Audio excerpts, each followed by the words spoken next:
Hey guys, I am the narrator of the Western story. Now, let's begin the story. The ridge stretched wide and empty, a spine of stone rising above the New Mexico plains. Wind scraped over pine needles and carried with it the bite of winter, sharp enough that every breath turned to white mist. On that ridge stood a cabin of rough-hewn logs, smoke trailing weakly from the chimney, holding back the loneliness of one man. Colt lived there alone, as he had for years. His days carried the rhythm of survival, stacking wood until his shoulders ached, hauling water from the well he dug with his own hands, mending fences of split pine rails to keep the cattle where they belonged. Each task was performed with a silence that seemed louder than gunfire. He had once known noise, the kind that split the earth open, the thunder of cannons, the clash of bayonets, the cries of men torn down before their time. The war left him with a limp in his left leg and nights that never gave full rest. It also left him with an absence, his wife and unborn child buried by a sickness he could not fight. Since then, towns meant questions and people meant pity. Colt wanted neither. The ridge gave him distance, and distance was the only medicine that still worked. That morning began like any other. Frost glazed the ground, making each step crackle under his boots. He worked the maul into the round of oak, splitting it with the efficiency of a man who no longer thought about pain. His breath steamed, and his knees stiffened with each swing, but he pushed through without complaint. Survival had no use for complaints. The sun had only just cleared the low hills when something stirred at the edge of the tree line. Movement. Colt paused mid-swing, eyes narrowing. It wasn't the shuffle of a deer or the skitter of a fox. This shape was smaller, stiller, crouched low behind a fallen stump, about 30 yards away. He lowered the maul slowly, the sound of his boots crunching in the frost carrying across the still air. As he stepped closer, the shape resolved into a child, a girl, Apache by her braids and the cut of her features, no more than 7 or 8. She was curled against herself, knees drawn tight, arms wrapped thin around her legs. No coat, no shoes. Dirt streaked across her face and tangled in her hair. Her lips were cracked, her eyes wide open and unblinking. Colt crouched, his voice low and careful. "Hey," he said. "You hurt?" The girl blinked once but gave no answer. Her jaw trembled, though no sound came. Colt shrugged off his coat and draped it around her shoulders. Her bones felt too light under the fabric, her smell of smoke and earth rising faint in the cold air. She didn't resist when he lifted her, one arm beneath her knees, the other at her back. She weighed less than a sack of feed, and that worried him more than if she'd fought. Silence from a child spoke louder than screams. Carrying her across the frost-bitten yard, Colt pushed the cabin door open with his shoulder. Inside, the hearth held a meager flame. He laid her on the bearskin rug, fed the fire with kindling, and worked the bellows until it snapped to life. The warmth spread slowly, shadows shifting against the log walls. He filled a tin cup with water warmed near the stove, pressing it to her lips. She drank greedily, like someone who did not trust the supply to last. He broke last night's bread into small pieces and placed beans in her hands. She devoured them both, silent, her eyes darting only once toward him before settling back on the fire. Colt sat at the table, arms crossed, watching her with questions he did not speak aloud. Where was her family? How long had she been wandering? No tracks had crossed his land for days, at least, none he had seen. The child finished her food and pulled his coat tighter around herself. Within minutes, she fell asleep, her head leaning against the hearthstone, her ribs moving shallow but steady. Colt kept the fire alive through the night, his own sleep shallow as ever, ears tuned for footsteps outside. The next day passed without change. She slept deep, rolling only once in the night. He cleaned her feet with warm water, cut a blanket in half to wrap them, and laid another quilt across her frame. His hands, used to mending tools and saddles, moved gentler than he thought they could. Outside, he carried on the chores, feeding animals, cutting wood, scanning the tree line.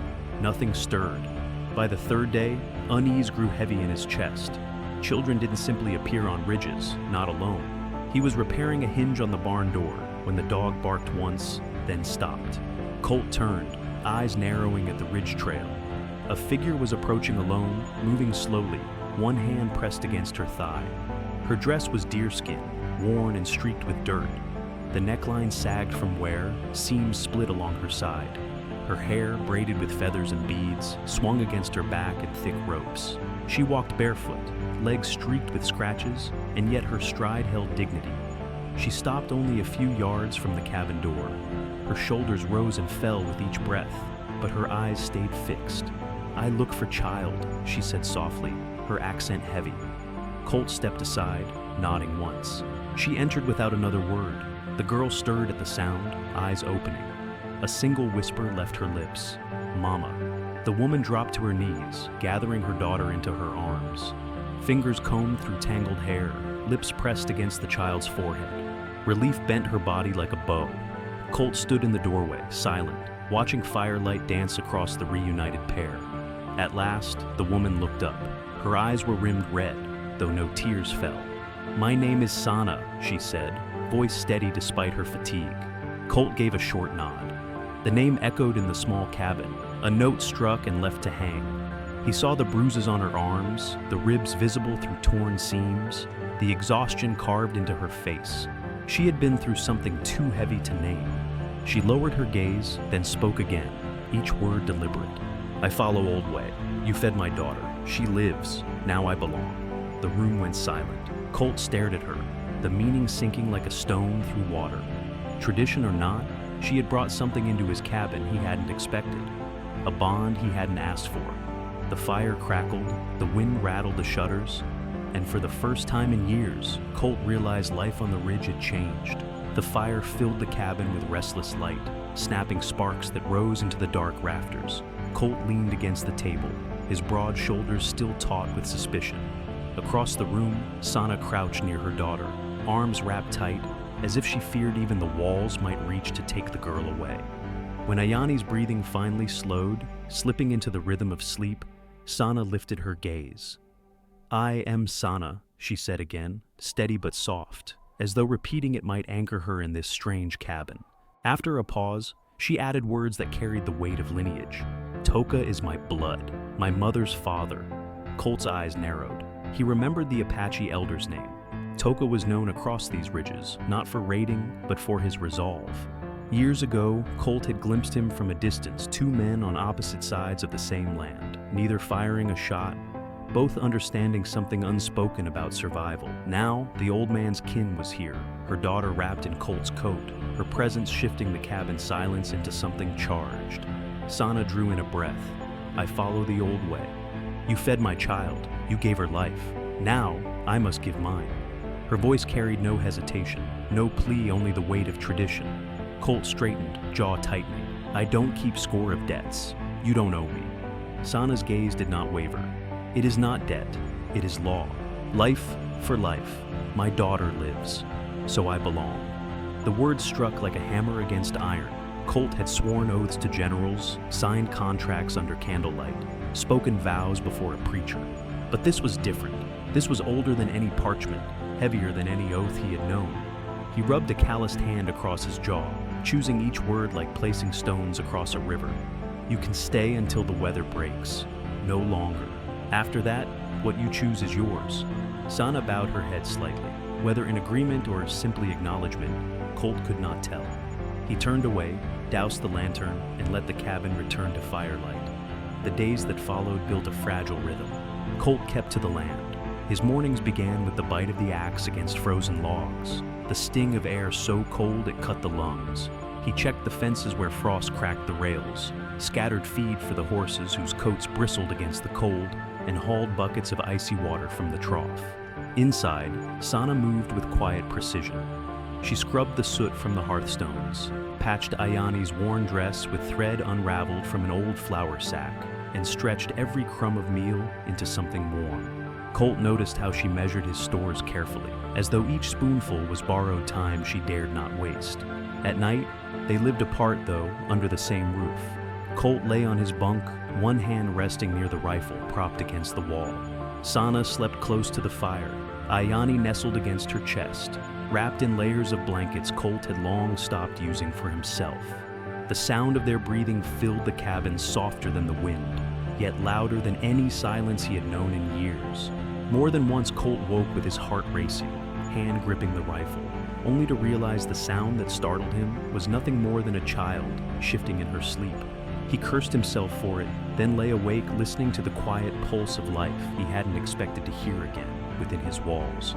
On the fourth morning, he saddled the gelding and rode the ridge. The sky was a pale gray sheet, the air brittle enough to burn his throat.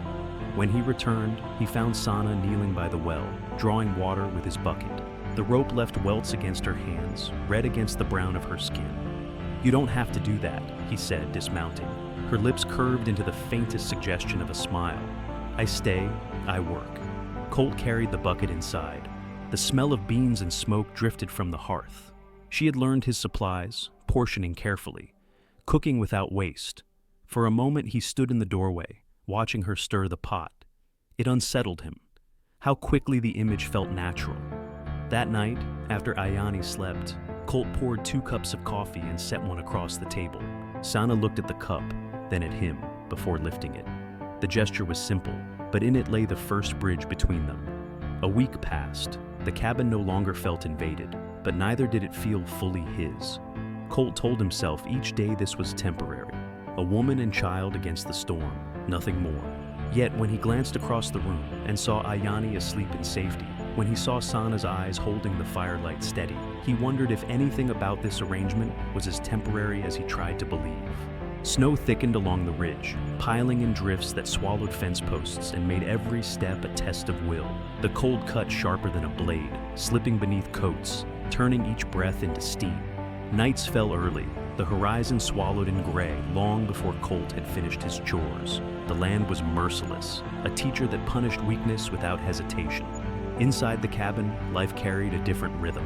Sana moved with the silence of someone who had learned to survive by staying unseen. She kept Ayani close, wrapped in blankets near the fire, while her own hands stitched torn fabric, scrubbed soot from the stones, and portioned food with care. Colt watched, though never openly. He noticed the way she measured flour as if every grain was sacred, how she stirred broth slowly so the scent lingered longer, fooling the stomach into thinking there was more. Colt's world had been solitude. Now the air was filled with small sounds, the soft cough of a child, the scrape of a needle through cloth, the hum of an Apache lullaby, whispered so faintly he might have thought it wind. These sounds unsettled him, not because they were unwelcome, but because they reminded him what he had lost. One night, the storm outside shook the shutters so hard the hinges groaned. Colt sat by the table, rifle across his knees, polishing the barrel out of habit. Sana sewed near the fire, her face half in shadow, half in flame. For a long while they said nothing. Finally, Colt's voice broke the silence. "War don't end when the papers say it does," he muttered. "It follows you. Every hoofbeat at night sounds like it's back again." Sana lifted her gaze, the fire catching in her eyes. "I know," she answered simply. "Raids end, but fear stays. It sleeps beside you." Her words struck him harder than a bullet. He studied her, realizing her silence was not emptiness, it was endurance. She carried scars, invisible but heavy, carved into her as deeply as his own. In that moment, Colt felt less like a man trapped in his solitude and more like a soldier sharing watch with another survivor. The days blurred together. Colt rose early, hauling wood through snow that clung to his boots, feeding horses restless for grass buried deep. He set traps by the creek, sometimes catching a rabbit, sometimes nothing at all. When he returned, Sana had already boiled broth from bones or herbs she had foraged, a pot steaming on the hearth. She never asked for thanks. She simply moved aside, letting him eat in peace. Ayani began to laugh again. The sound was faint at first, cautious, as if the child wasn't sure it was allowed. Colt caught it one morning when he spilled a handful of oats, and the girl giggled from behind her mother's skirts.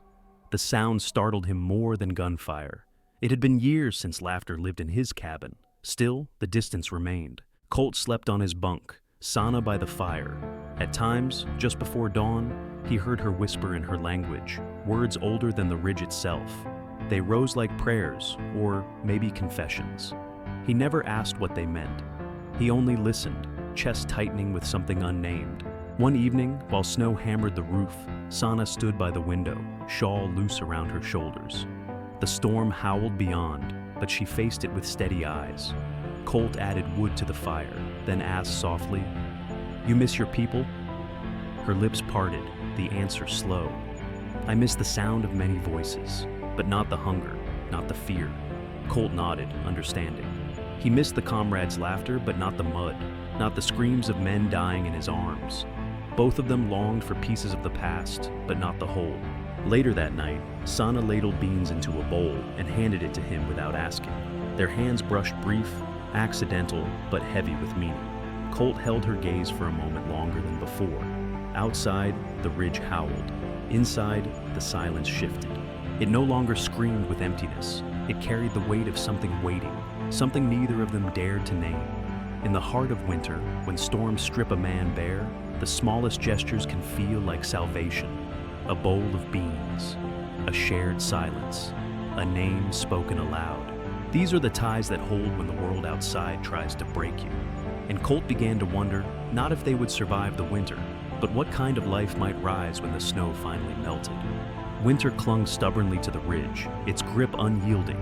Each morning, the sun rose pale and cold, casting long shadows across the snow-crusted ground. Yet within Colt's cabin, change was stirring. What had once been a place of silence and endurance now echoed with the sound of work shared, fires tended, and voices quietly weaving into one another.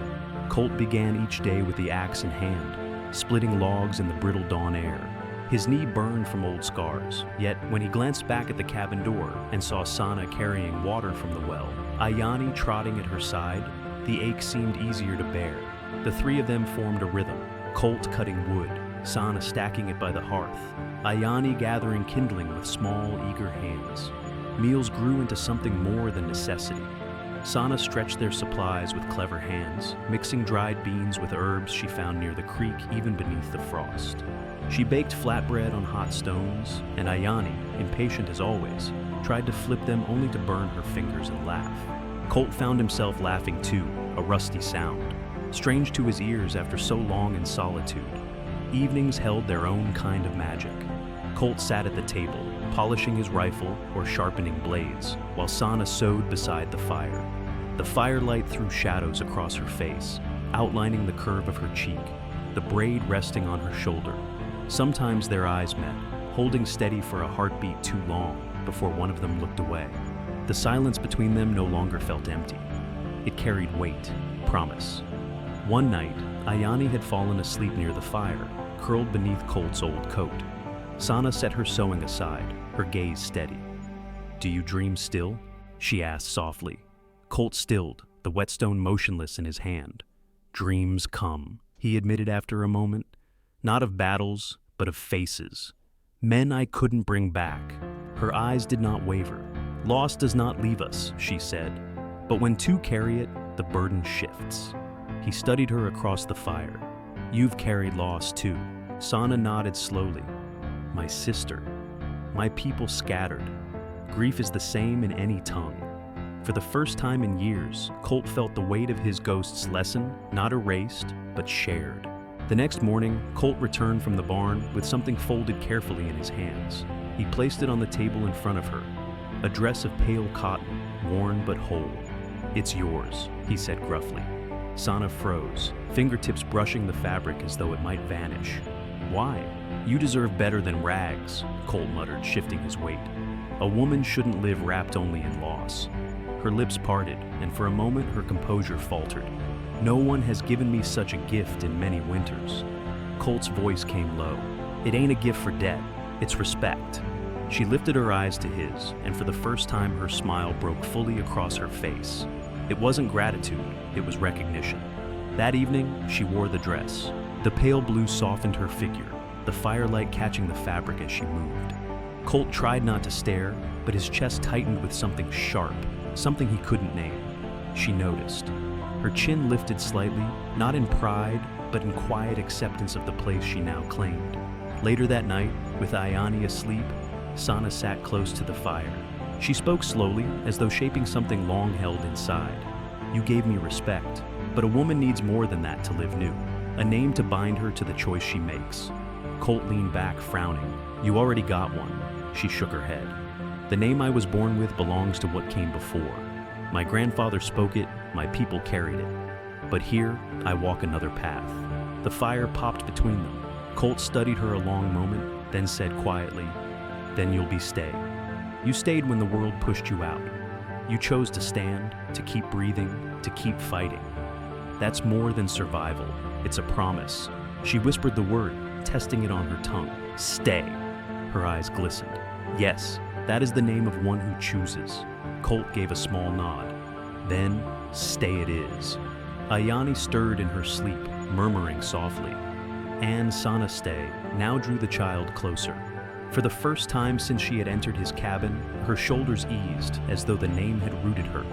The weeks that followed settled into a rhythm. Stay moved through the cabin as if she had always belonged. She prepared meals with patience, hung herbs to dry, patched Colt's coat with stitches fine as reeds. Colt found himself watching her work, noticing the steadiness in her hands, the way she always left the last portion of food for Ayani before taking her own. Some nights Colt told her of Sarah, his wife, the unborn child taken by sickness, the hollow years that followed. Stay listened without pity, her eyes steady, her silence deep. When he faltered, she said only, "Ghosts walk with us, but they need not lead." And he believed her. Outside, winter still raged. Snow piled against the cabin walls, wind cut through the trees. But inside, warmth grew not just from the fire, but from something deeper. The cabin no longer felt like a shelter against the storm. It felt like the start of a home. Stay's name anchored her, tethering not to the losses she had endured, but to the choice she had made. Colt felt it too, a shift within him. After years of drifting through silence and memory, he saw a future glimmering in the firelight, fragile yet real. When Ayani nestled between them, safe beneath the quilt, Colt caught Stay's gaze across the flames. And in that moment, though neither spoke, both knew. The past still lived in scars and shadows, but the present belonged to them. And for the first time since the war, Colt allowed himself to think not just of surviving, but of staying. The days that followed unfolded like the steady beat of a drum. Life inside the cabin was no longer just survival, it had become rhythm. Colt woke before dawn, splitting logs while the sky still held its bruised shade of gray. Stay rose soon after, tying her braid tight, stirring the fire to life, guiding Ayani to fetch water or gather twigs. The work was constant, feeding livestock, mending fences, hauling hay before the snow buried it. Yet the weight of labor felt lighter. Colt noticed how Stay's presence filled the silence once suffocating. Her voice carried low songs in Apache, songs that soothed Ayani to sleep, and, though Colt would never admit it aloud, calmed something restless in him too. At night, the three of them shared meals around the fire. Ayani's chatter filled the gaps, telling stories about the horses she imagined could talk, about the stars she counted through the cracks in the shutters. Colt listened, his face unreadable, but Stay saw the flicker of amusement in his eyes. For Ayani, laughter had returned. For Colt, so had belonging. It was during one such evening that the stillness broke. The dog barked sharp, a sound Colt had learned to trust. He stepped to the door, rifle in hand, as three riders emerged through the snow haze. The figures moved slow, deliberate, the kind of approach that announced peace rather than ambush. Sana Stay appeared beside him, her face paling. She knew them. The riders dismounted, boots crunching on the frost. They bore no weapons drawn, only solemn eyes. One, an elder with lines carved deep into his face, stepped forward. His gaze settled on Stay. "Toka has walked on," he said, voice carrying the weight of generations. The words landed like a blow. Stay's breath caught, shoulders trembling. Her grandfather, the man who had bound her with tradition, was gone. Colt felt her sway and reached out instinctively, steadying her arm. The elder continued. He said this before his last breath. "If her heart chooses to remain, then she stays." Those were his words. Stay lowered her head, tears cutting paths through the grime of the journey she'd endured. "He freed me," she whispered. The elder nodded. His eyes flicked to Colt, measuring him with the gravity of one who judged not just a man, but the path he walked. Finally, he placed a hand briefly on Colt's shoulder. "She is no longer debt. She is choice. Treat her so." With that, the men remounted, leaving only silence and the echo of hoofbeats fading into the ridge. Inside the cabin, the fire burned high, snapping sparks against the hearthstone. Stay sat rigid, her hands clutching the knife Colt had given her weeks ago. Grief and release mingled on her face, a storm she couldn't yet name. Colt sat across from her, elbows on his knees. "He's gone," he he said quietly. Stay nodded. My grandfather was the last tether to the old way. Without him, I am rootless. And yet, she looked up, her eyes shimmering. And yet I am free. Colt leaned forward. Then what do you want? Truly. Her gaze did not waver. I want here. I want this cabin, this fire, this life. Not because of what was promised, not because of his command, because my heart says so. For a long moment, the only sound was the fire's crackle and Ayani's steady breathing from her bedroll. Colt searched her face, and what he saw there was not desperation. It was certainty. You'll get no argument from me, he said at last, his voice rough. But understand, if you stay, it's not half a life. It's all in. You share the weight, the hunger, the cold, and you share me, scars and all. Stay's lips curved, small but sure. Then we are alike. I carry scars too. From that night forward, the ridge felt different. The air outside was still sharp, the wind merciless. But inside the cabin, something had shifted. Colt no longer saw Stay as a guest under his roof. She moved through the rooms as though she had been born to them, her presence woven into the grain of the timber, the rhythm of each day. Together they worked like a pair seasoned by years, though their time had been short. Colt taught Ayani to lead the horses without fear, showing her how to hold the reins loose, how to read the animal's breath. Stay repaired saddles with deft fingers, humming as she worked. When Colt split wood, she carried pieces inside before he could protest. In the evenings, when the chores were done, they sat close by the fire. Sometimes Colt told her of his father, a man of few words but steady hands, and of Sarah, the wife buried long ago. Stay listened, eyes steady, her silence a shelter rather than a wall. When she spoke of her people, of her sister lost, of fire and exile, Colt listened in return. Their griefs were not the same, but the ache was shared. One night, Stay looked across the fire at him and said, "My grandfather's voice followed me always. Now it is gone. And in its place, I hear yours." Colt's throat tightened. He had no words to give back, so he simply reached for her hand. She let him hold it, her fingers warm, her grip steady. The ridge remained a harsh teacher. Storms swept across the hills, driving snow against the cabin walls. Wolves howled in the distance, their cries carried on the wind. Yet inside, warmth grew not only from fire and food, but from something deeper. Colt realized it one morning as he stepped outside. The air cut sharp, his breath turning to frost. But when he looked back through the doorway, he saw Stay and Ayani tending the hearth together. For the first time in years, he felt not just that he had survived another night, but that he was living one worth keeping. Stay had chosen. Ayani had chosen, and now, for the first time since the war had hollowed him out, Colt found himself daring to choose too. The ridge shifted again as the seasons turned. Winter's cruel fist loosened, leaving streams trickling from the last ice, carrying with them the memory of storms long endured. Patches of earth appeared like old scars beneath melting snow, and the air, though still cold, carried the faintest promise of warmth. Inside the cabin, life had taken on the cadence of family. Colt rose with the dawn, splitting logs until sweat steamed off his shoulders in the frosted air. Stay stirred porridge at the hearth, her voice humming in low tones from her people's songs. Ayani chattered, full of restless questions about everything: why the creek roared louder in spring, why horses pawed at the ground before lying down, why Colt's limp grew worse when the weather turned damp. Colt had no easy answers, but he found he didn't mind the asking. For the first time in years, silence no longer pressed against his walls. Stay's belly swelled with the passing months. At first, the change was subtle, a hand resting longer on her waist, the faint curve beneath her cotton dress. But soon, it was undeniable. Colt caught himself watching her more closely, his rough hands hovering when she carried water, his brow furrowed when she lifted too much.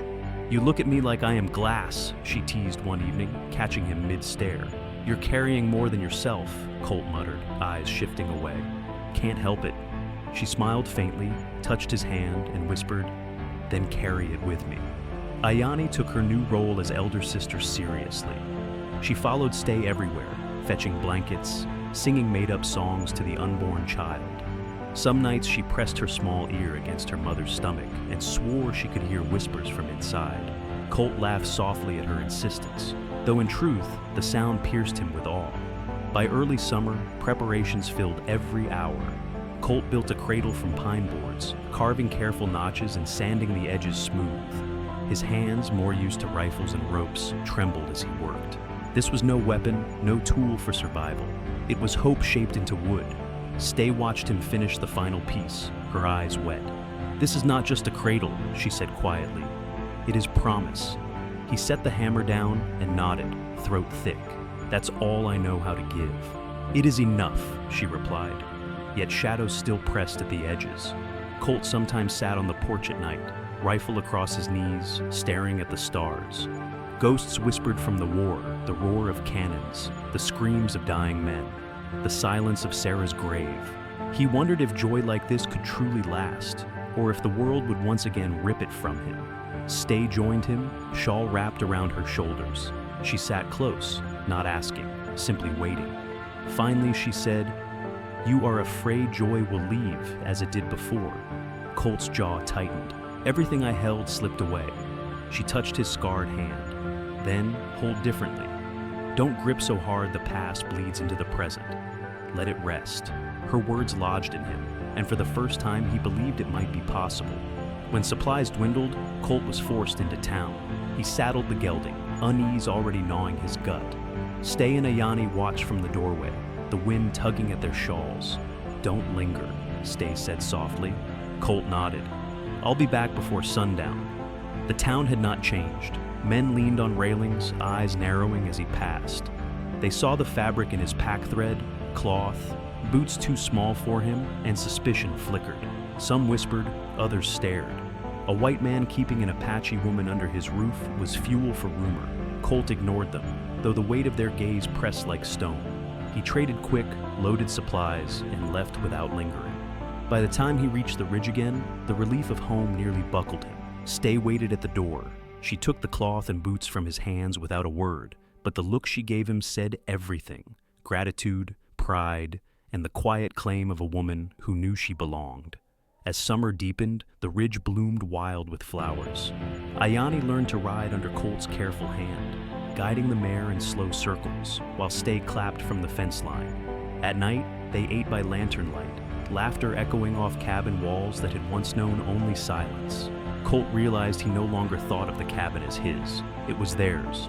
Autumn came swift, the nights sharp again. Stay's belly grew heavy, her steps slower, her breaths deeper. Colt grew restless, pacing often, gathering herbs, fetching water, stacking firewood higher than ever before. Ayani hovered constantly, clutching her mother's hand, whispering courage. The night came under a full silver moon. Stay's cries cut through the cabin, fierce and unrelenting. Colt stood outside the door, fists clenched, listening, every nerve alight. He had faced bullets, fire, and death, but nothing had undone him like those sounds. Ayani stayed at her mother's side, whispering, "It's all right, Mama. We're here. We're here." Hours passed like years. Then, at last, a new cry split the night high, fierce, alive. Colt staggered, his knees nearly giving. He pushed the door open and found Stay, drenched in sweat, radiant in exhaustion, cradling a small bundle. "It's a boy," she whispered, her voice ragged but sure. Colt dropped to his knees. His rough hands trembled as he touched the child's cheek. Dark eyes blinked open. In that moment, the war ended not in some battlefield of dust and blood, but here, in a cabin of pine and fire, where life had begun again. Stay's gaze met his. "This is our circle now." Days blurred into weeks. Colt woke to the cry of his son, soothed by Stay's songs, by Ayani's proud laughter as she called herself Big Sister. The cabin brimmed with noise, clutter, warmth. One evening, as snow began to fall again, Colt sat by the fire with the boy asleep in his arms. Ayani leaned against him, Stay sewing by the hearth. He looked around the room and realized something he had never allowed himself before. He felt safe. Stay looked up from her work. "Do you know what my name means now?" Colt smiled faintly. "Stay. You told me once." She shook her head. "It is not just mine, it is ours. It means we choose every day to remain, to love, to fight for this home." Colt kissed the boy's forehead, then looked at her. Then, "Stay is what I'll do. Always." The ridge lay quiet beneath its new blanket of snow. Once it had been a graveyard, a refuge of exile. Now it was a sanctuary. Smoke curled from the cabin's chimney, carrying into the sky not just the scent of wood fire, but of belonging. The war was over. The ghosts had faded. Colt had found home, and this time he would stay.